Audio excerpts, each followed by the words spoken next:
a sec to go live. Okay, I think we're live. Let's see what's going on here. Give everybody a second to come in. Make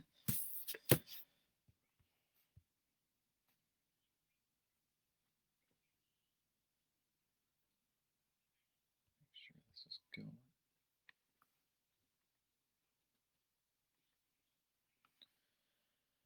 All right, we'll get started in 1 sec.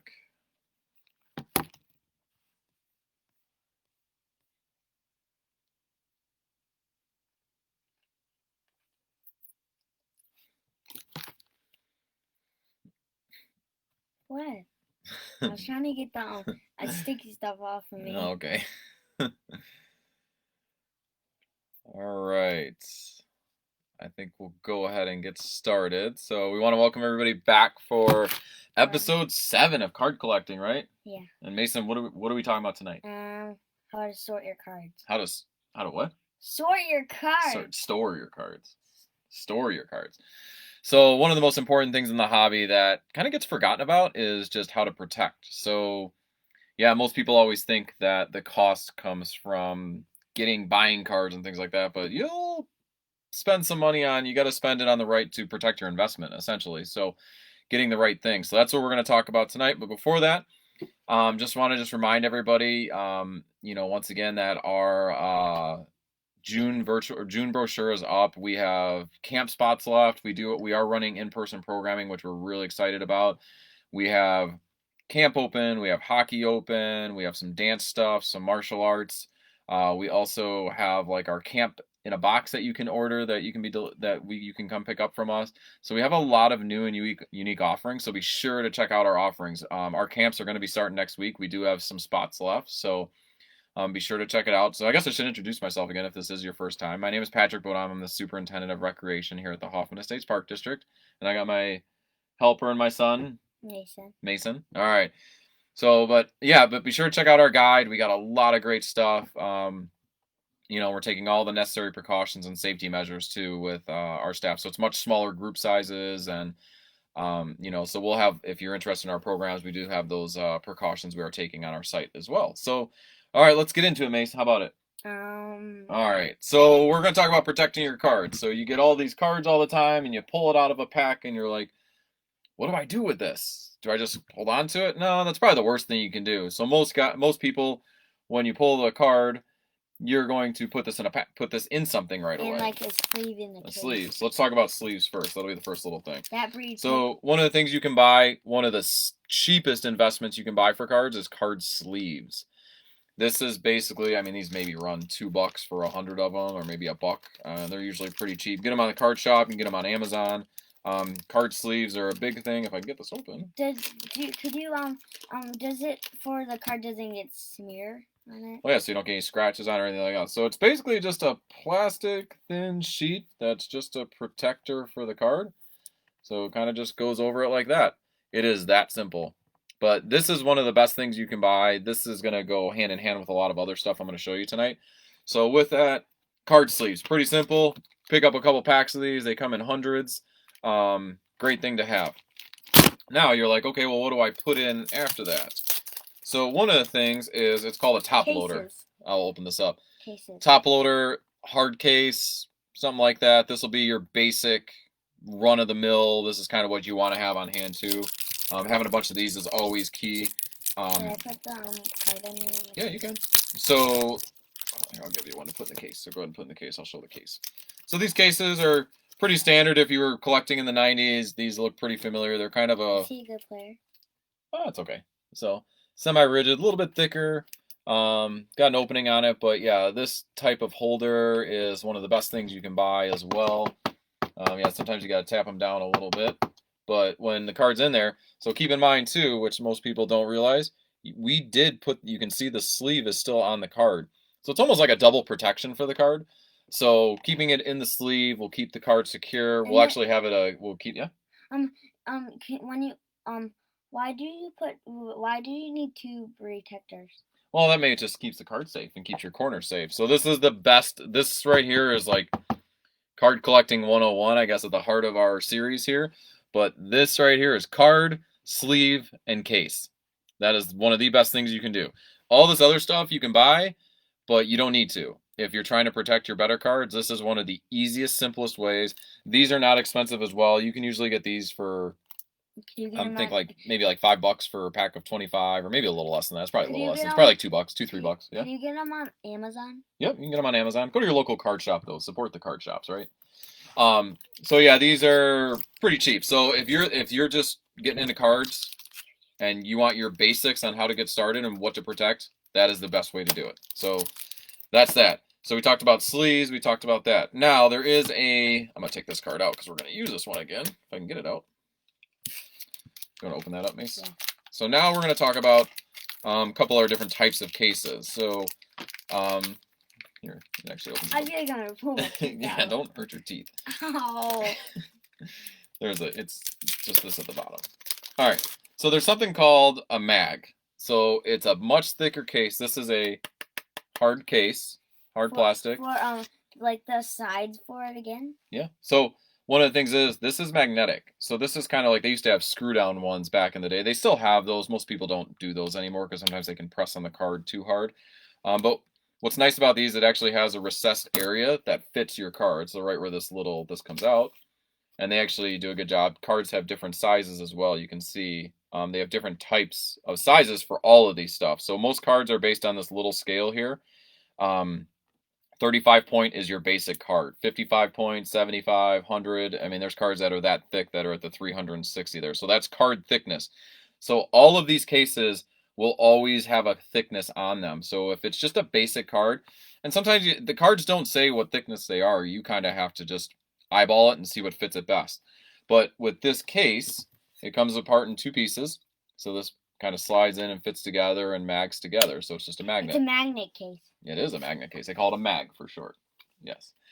But it's got, yeah, so it's got kind of a, if you guys can see that, it's got a recessed area that'll fit the card perfectly. So go ahead and put that in, Mace.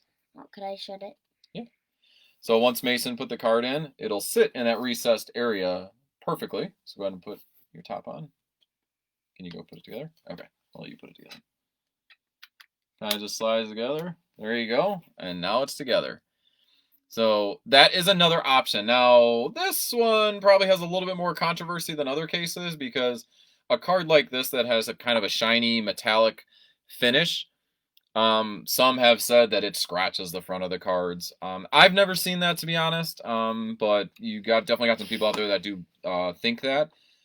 It's possible. I'm not saying it's not, but these are great cases to have. So for any of those like regular, like the NBA Hoops cards we're going to open here in a little bit with Mason's cards. And what is this one? Yeah, just basic. But like Prism, one of the sets we talked about in previous episodes, most people just put those in the top loader that I showed you. So that's that. So, and that one you will not put a sleeve in with it. It doesn't fit. So that is just simply just put it in. What if somebody asked and they put them in a C? What if they actually put them in there and they don't fit? Well, you can't do it. It won't fit. It won't even close then. So, all right. Oh. So that's that. So that's your mag. So that's pretty standard. Those probably run about $1 or $2 a piece. A little bit more expensive, but a great protector. Hard case. It doesn't bend like these ones. I mean, this is a solid case, so nothing's going to happen either. So it's another great option. Could I tell them about this one? I don't know about it.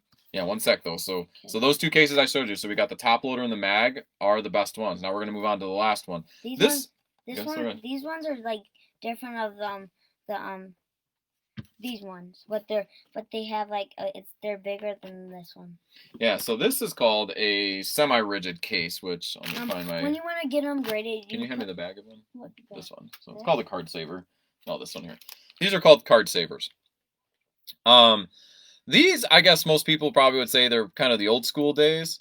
Hey Dan, what kind of case were you talking about? Like, oh, just for sorry, I didn't see your comment right away there. But these cases, these run about $2 a piece, $1.50. You can get them on Amazon. Usually I get them in a box of like 20 to 25, if that's what you're talking about. So, you know, you can probably get deals on them, but like these will run about $1.50 a piece. You can probably get it a little bit cheaper. Local card shops will have it too for that. But usually I'll get like a box of them, and I don't know if I don't think I have one right now, a box of different ones, but that's what they'll run. So that's that. These card savers, I hope that answered your question though. You know, so that one you'll spend a little bit more money on. That Is one this will a box cost. like of it? Yeah, well, it's just a lot of them. I threw out the box. I didn't have the box. Yeah, the mag ones. Yep.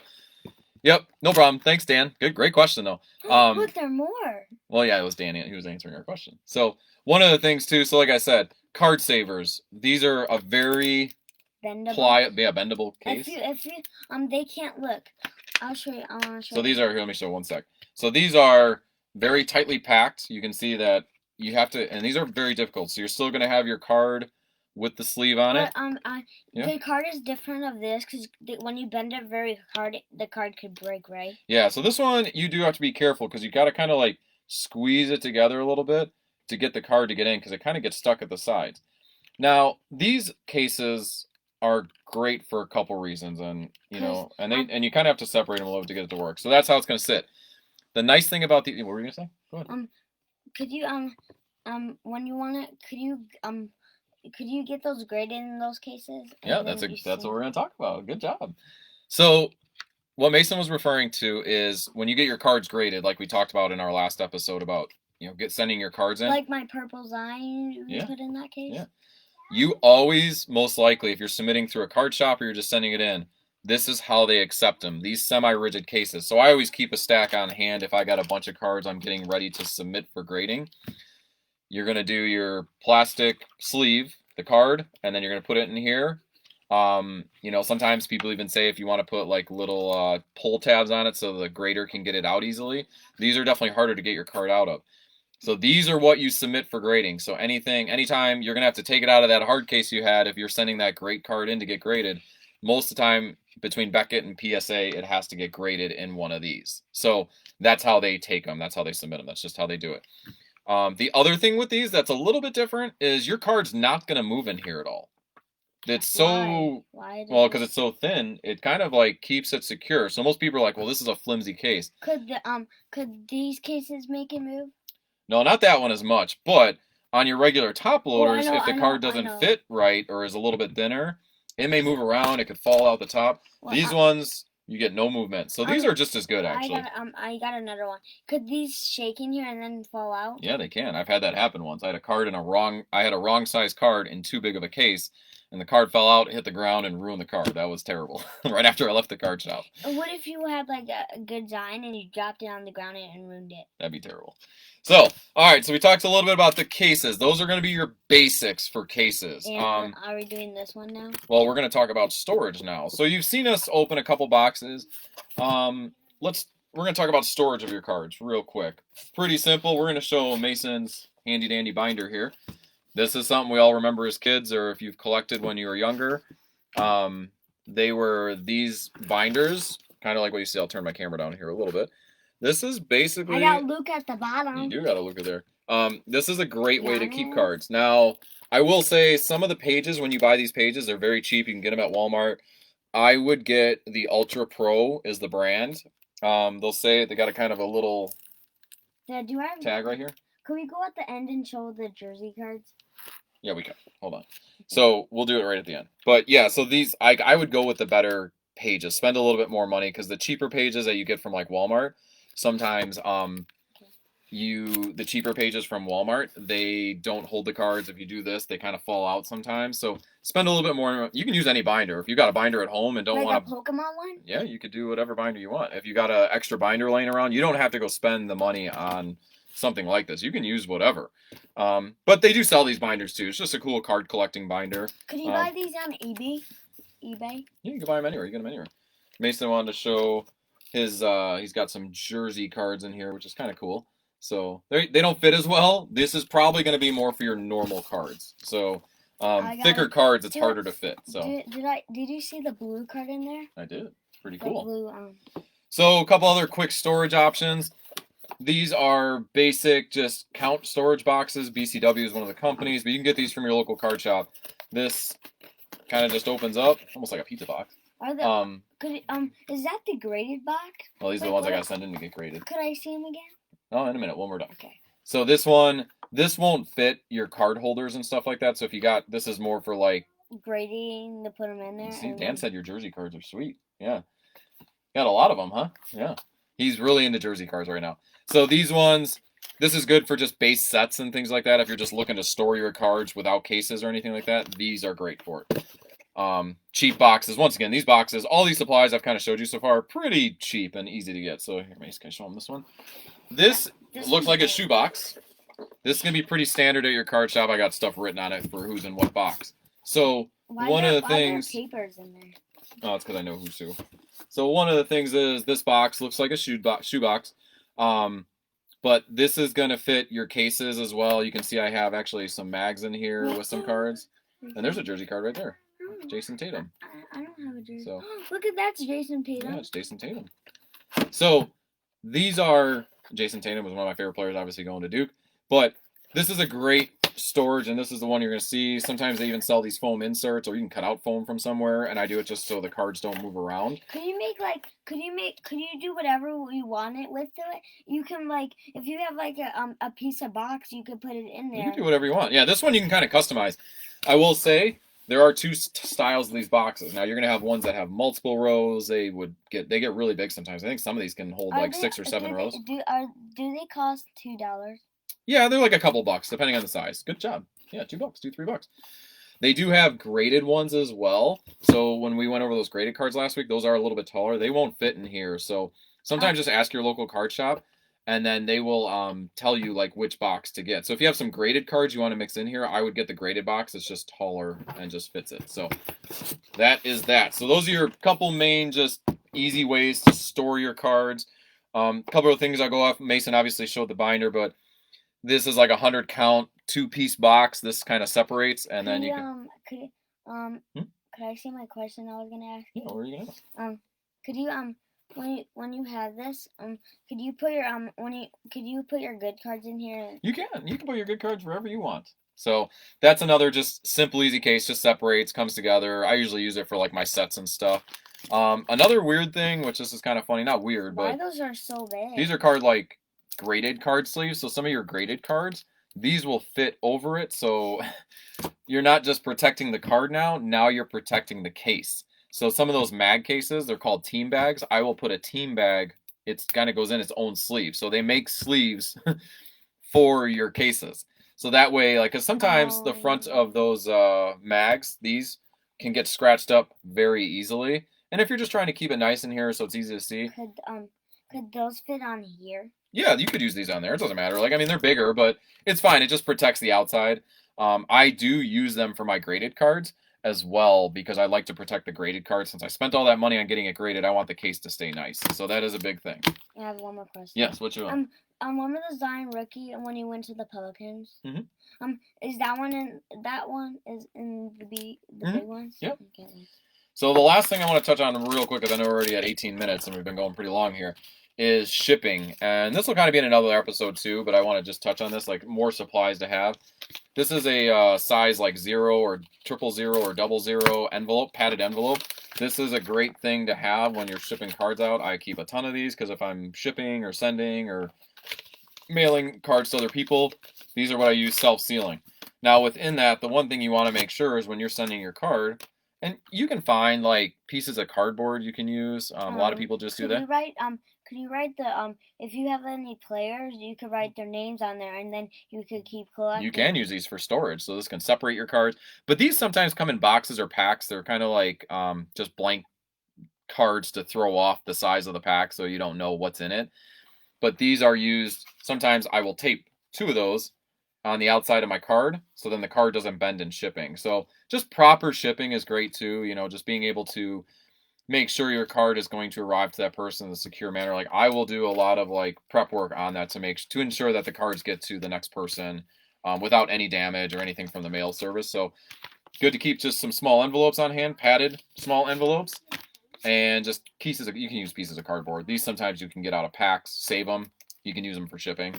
So no cost there. The envelopes are pretty cheap. You can usually get a pack of 20 for a couple bucks. So like I said, most of my stuff I use for collecting aren't expensive, but it can add up over time when you start, getting more into collecting. You keep adding stuff. So, all right, should we get to I think that was it. Great question, Dan. Thanks for the questions. So now we're going to open 2 packs. So we're still on the Prism and Hoops train is where we're at right now. So we got 17, 18. So we're hoping for a Jason Tatum out of here, and we're hoping for a Zion out of there. Both Dookies. So that's what we want, right? You want me to help? Yeah. Here, I'll get Wait, the bottom. John played for Duke and then he went to the Pelicans? Yep, and so did Jason Tatum. Let's hopefully get something good, huh? Ooh, we got a shiny one. You got a shiny one? What do you got? Bobo. Ooh! Yo, You got a John. Ja Morant, so we did pretty good in this pack. Got a Ja Morant rookie, which obviously going to be named Rookie of the Year soon. And we got. And then it looks like you got a nice insert of probably one of the most up and coming players. That's James Harden, yeah, one of the most up and coming players. But this is a really cool parallel of Devin Booker. This guy is probably one of my secret, sneaky favorite players.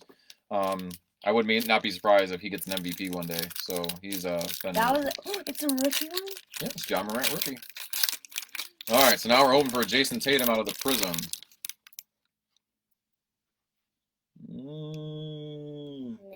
Man, we did not do good in that pack, huh? Well, these are fast break once again. So I showed this last week, but there are no rookies in that one. No rookies in that one. What happened in that pack? I don't know. No rookies, but he did get a fast break. You can kind of see the disco colors on it, so you can kind of see the difference between the two. I showed this last week as well, but these are fast break packs, so there's kind of a little difference between the base cards and the disco cards. So, nope, we didn't get a Jason Tatum, but that's okay. You got a Ja Morant, right? Yeah. Probably. What are we gonna do with this? Case. Yep, put it in a sleeve in a case. That's a good one to get. Will we put him in a? Oh, you can put him in your binder, but we want Ja Morant because that's a rookie. So, rookie tribute, Ja Morant. Where's my binder? It's gone. And then here's your case. We'll show him one more time before we let him go for the night. So yeah, Mason did pretty good in that one pack. Ja Morant. These hoops cards, like I said, are doing really well in selling. So, good job, Mace. Will you come say bye to everybody before you start? He's already concerned about putting it in his thing.